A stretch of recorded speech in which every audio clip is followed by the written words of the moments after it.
recruits on Facebook. He recruits on social media sites. He recruits in malls, at movie theaters. I met my human trafficker slash pimp slash baby daddy in the mall. I was working at the Gap when I was 18. Traffickers recruit anywhere and everywhere that they have an opportunity to reach victims. Traffickers target anybody who will respond to them. In the beginning, when I was 16, I seen him in a car. He honked his horn at me, and I was like, hey. He pulled over and gave me his phone number, and we started talking. He took me out on little dates.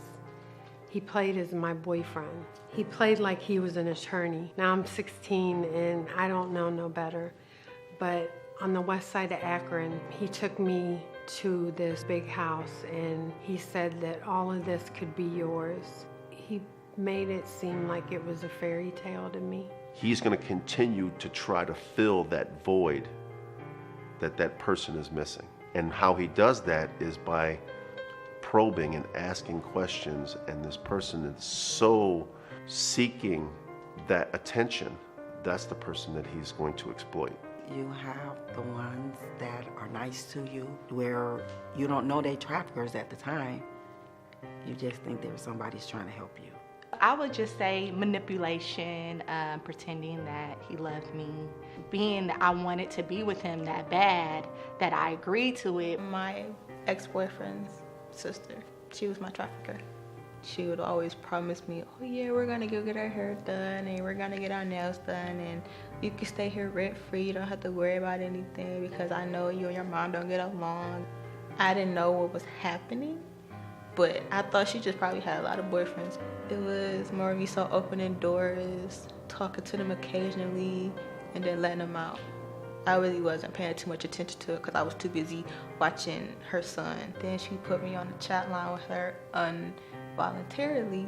He always said how pretty I was. I just liked attention. He zoned in on that. That was my weakness. Recruiting is one thing, but grooming is a completely different aspect of it. I mean, you've gone from stage one pretty much to stage two, because depending on what that void is that they're filling, the trafficker is going to determine how he's going to have to control this victim. He turned me out to crack cocaine when he wanted to control me better. I had already became addicted to drugs. You have dope dealers. I can get you a room. And with you thinking that they are doing something to help you, they're actually doing it for themselves. But at the time it was, oh, somebody care? Oh, you're trying to get me out the cold or out the heat? You're trying to get me out the streets? I was not forced to use drug or alcohol because he'd even want his women to smoke cigarettes or do drugs because he wanted them to be addicted to him. You have several different types of traffickers. One we would like to classify as a finesse trafficker or finesse pimp versus what they call a guerrilla pimp, one that likes to beat, and it's strictly violence with a guerrilla pimp. But there's always some type of violence around, whether he's a finesse or he's a guerrilla. The finesse just may not particularly beat the girls, he may beat one of the girls, usually his second, his most trusted one. And when all the other victims see her getting beat, they realize psychologically that this could happen to them.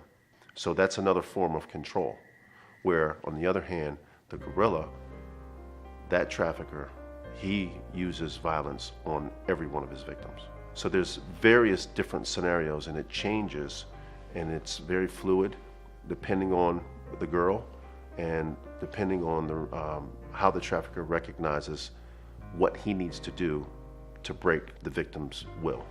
It was the female, and then I ended up meeting an older gentleman, and he let me stay at his house to watch his dog. And then it got violent. We'd get into arguments because I wasn't doing what he wanted me to do. It could be something as simple as, you know, you want a new life, you want to make it big in film and modeling. I can help you with that. We can get you modeling, but first we have to do this, we have to do that. And they start having sex with them. And then they start having sex with their friends, and all of a sudden, you know, if someone wants to leave, if the victim gets tired of it, then that's when the physical abuse starts. Physical abuse is always there. It's always present. It's always lingering somewhere close to when the victim doesn't want to do what the trafficker wants. Some people are willing to go out and go with this guy and have sex, but at some point they want to stop. And then that's when he takes control and says, oh no, in his mind, you're my money maker. To them, it's all about money. And in reality, it is called, I need my money, I need it now. Because they would never let you stop. She'll threaten to kill me, so I would just submit to it.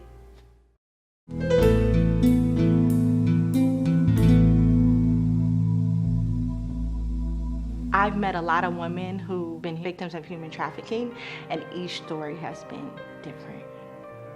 It's a lot larger than people give credit.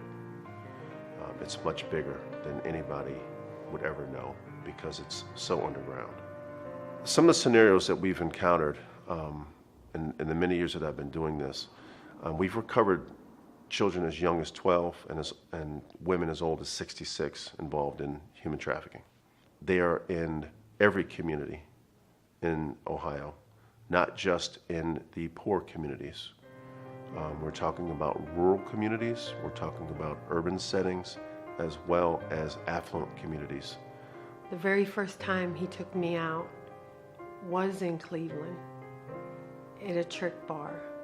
Then he took me to a truck stop off the Niles exit, and that's where he hid me away. But he did traffic me like around, I worked in Cleveland, in Canton. I think what some people seem to miss is that they think that it doesn't happen in their city, and they drive down the street with blinders on and they don't see. While I was being trafficked, I lived, sometimes I was living right at home with my parents, and they didn't even know. We've even recovered some where they tell their parents they're going out for the evening, they walk to the street corner and they get picked up by the trafficker. They go out, they turn tricks for the trafficker, they drop them back off at their street corner and they walk back home, and no one would ever know. The victims that we find aren't always the victims you'll see on some of these TV shows. It's not always like that. I spent a lot of time in hotels and motels. We lived in a hotel in Jersey, and this is where all the pimps and hoes lived at. Now, it does occur a lot in hotels, and anywhere you find a cluster of hotels in a certain amount of city, I'm guaranteeing you that there are victims of human trafficking being exploited in those hotels. I didn't realize that this room was where the pimp, drug dealer, that they were the ones that a lot of times they had customers who say, get me a woman. And since they say they got the room, this is who I was gonna be with. A lot of times they didn't want nothing for you but you, your company. But you had to be with them because you had the room, and that's what the dealer said. You gonna be with them, and that's when it got out of control, when I knew that I couldn't actually go out to do what I wanted to do. I had to stay in a room and make sure that I got all their money. My pimp used to beat me really bad though. Yes, I was beat or harmed by my trafficker. It was terrifying. I just didn't want to go through it anymore. It was at one point, I just looked at him and told him to kill me. The worst one was going into a hotel room with one that you met. You go get the drugs and they flip out on drugs. They flip out and you forced to do the things that they want you to do because you put yourself in that environment. And nobody will help you. There was times where I had regulars, and I was thankful for those regulars. Some of them didn't want sex from me. It was just my company, and that's why I think it was easier to deal with them. I was arrested multiple times. I got arrested and went right back. I loved to getting arrested because then I had a safe place. I had time to rest up. When we come out, we fresh. So arresting us, I loved it to get arrested. You know, then I didn't have to worry about going over nobody's house. I was in court, and Sister Cecilia was there, and Sister Cecilia gave this young lady a T-shirt, and I wanted the T-shirt. It never left. I wanted a T-shirt. Somebody that was giving me something for nothing. Nothing? Come on now.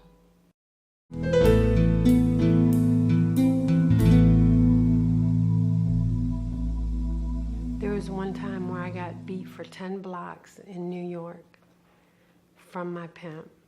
And then I had to turn around and go to work. I mean, mind you, everybody on New York was looking at me, getting beat. Nobody helped me.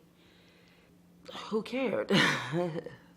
Who cared after being out there so long and getting arrested, and all everybody ever said to me was, I'm a drug addict. I didn't realize that I was a trafficker until I came to Renee Jones Center. The goal of the Attorney General's Human Trafficking Task Force is to recover victims identified in human trafficking, whether it's children and or adults, and to make sure through a victim-centered approach that they are taken care of first. Because without the victims, we do not have a case. We are concerned about the victims first, the prosecution second. The red flags that for parents that I would look for, and some of them cross over from parents to teachers or to counselors or to whomever, would be a complete change in a child's personality or an adult's personality. For someone who would go to the school, they wake up in the morning, their hair's not done, they're just going in sweatpants, to, now she's got a whole new wardrobe. She's never ever cared about doing her nails. Now her nails are done, her hair's done, she's got jewelry, she's got other things. Cellular telephones that appear out of nowhere, that they will not allow you to charge or look into. Some of those cellular devices are provided by the family, and some, as punishment, will say, I'm going to take away your minutes, or I'm going to cut you off so your phone doesn't work. However, they don't realize that you can still access chat rooms through certain social media sites just on Wi-Fi. So the trafficker can still talk to your son or daughter without even having access to minutes. Along with their physical changes, you're going to see some mental changes as well. And they're going to start talking about older friends that they've met, or places that they want to go, or things that they want to see where they've never talked about that before. And these are all things that the trafficker's putting in their head, because what he's trying to do is say that, you know what, I can give you all these things where they aren't. And that is appealing to young children and some adults. One victim told us that she'd never been to Red Lobster before, and that he took me to Red Lobster. I mean, it's something just as small as that. I didn't love myself, and I didn't know my worth. And I also believe it was because I was sexually abused, and that it opened up another addiction. I was sexually abused. I was molested when I was 12 years old by a guy that owned a candy store down the street.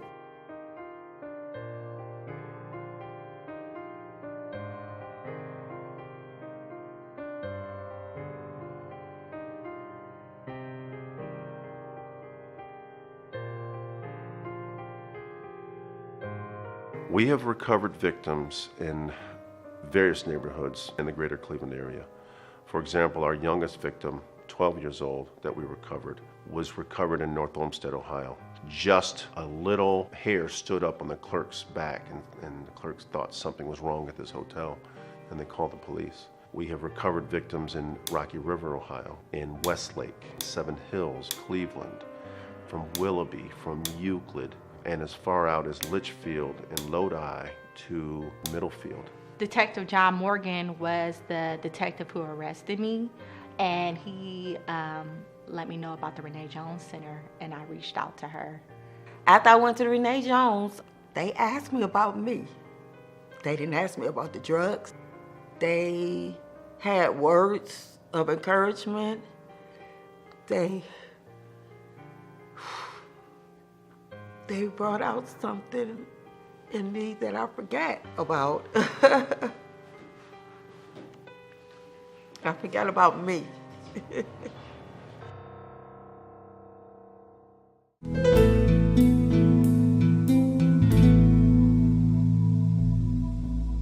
reason why it's now starting to come to light is because we have more non-government organizations and law enforcement working to combat this violation, this crime.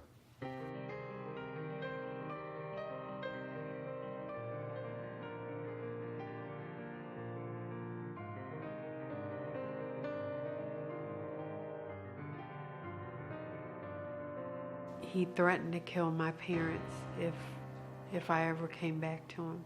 But no matter how many times I would go back to my mom and dad and leave, they always kept their door open to me. The best advice I can give to any household is it all starts at home. It all starts with discipline at home. It all starts with talking at home. It all starts with the dinner table sometimes. I mean, we've gotten away as a society of eating dinner together. Leave cell phones and social media and everybody sit down for an hour and have a meal. I was looking for a big sister, and that would make me vulnerable to my female trafficker. My male trafficker is because I needed a father figure.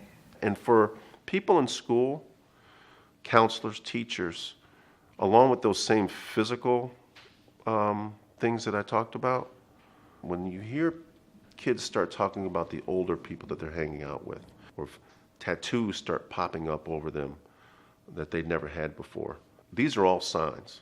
Now, are they always signs that somebody's being trafficked?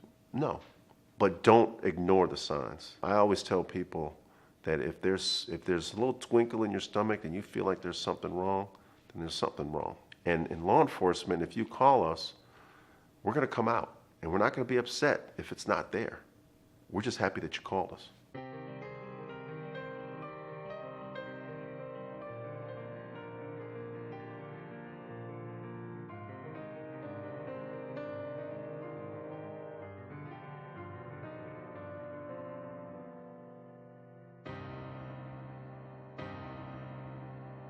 By the time I got to Renee Jones Center, I was already working on my addiction. And working on my addiction, I would wonder why a man would come up to me and I end up back in this cycle. But it was something missing. I needed to work on why am I keep going out there. They empower me. And today I am drug-free. I still go to meetings. I go to my job. I love my life today.